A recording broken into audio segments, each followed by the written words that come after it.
বাংলাদেশে যে সংখ্যালঘু নির্যাতনের মিথ্যা অপপ্রচার করা হচ্ছে, আমি তার বিপরীতে বলতে চাই, ভারতে সংখ্যালঘু নির্যাতন হচ্ছে, বাংলাদেশে নয়। ভারতে আজকের দিনে, আজ থেকে 30-32 বছর পূর্বে 1992 সালে মুসলমানদের মসজিদ বাবরি মসজিদকে ভেঙে তছনছ করে সেই মসজিদের জায়গায় রাম মন্দির নির্মাণ করা হয়েছে। অথচ ভারতের হাইকোর্টের 1947 সালের রায় অনুযায়ী 1947 সালে যে কোনো মসজিদ মন্দির যে অবস্থায় আছে তাকে সে অবস্থায় রাখতে হবে, এটি ভারতেরই হাইকোর্টের রায়।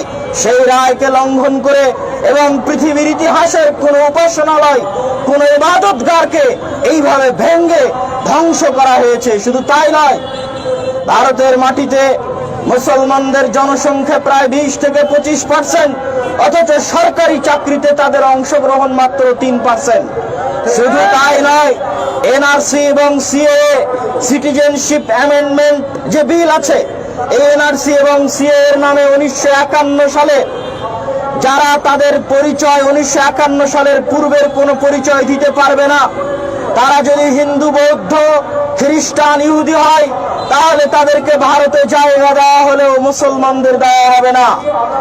এই আইনের মাধ্যমে আসাম এবং পশ্চিমবঙ্গের লক্ষ লক্ষ কোটি কোটি মুসলমানকে রোহিঙ্গা বানানোর জন্য তাদের নিজ দেশে তাদেরকে পরদেশী নাগরিকবিহীন করার এক ষড়যন্ত্র চলমান আছে।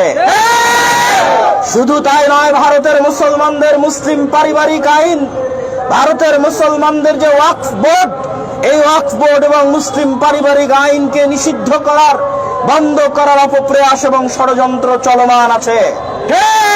শুধু তাই নয়, আসামে সকল মাদ্রাসা বন্ধ করে সেগুলোকে স্কুলে রূপান্তর করা হয়েছে।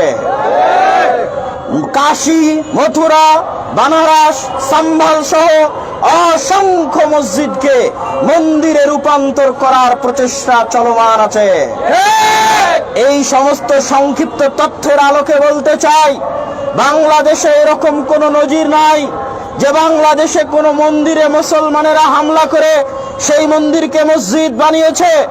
বাংলাদেশে এরকম কোনো নজির নাই যে কোনো হিন্দুকে মুসলমানেরা পিটিয়ে হত্যা করেছে, কিন্তু ভারতে অসংখ্য মুসলমানকে গরুর গোশত রাখার কারণে, জয় শ্রীরাম না বলার কারণে গণপিটুনি দিয়ে হত্যা করা হয়েছে। তাহলে সংখ্যালঘু নির্যাতন কোথায় হচ্ছে? বাংলাদেশে না ভারতে? অতএব সংখ্যালঘু নির্যাতনের বিচার কোথায় চাইতে হবে? অতএব শান্তিরক্ষী বাহিনী কোথায় পাঠাতে হবে?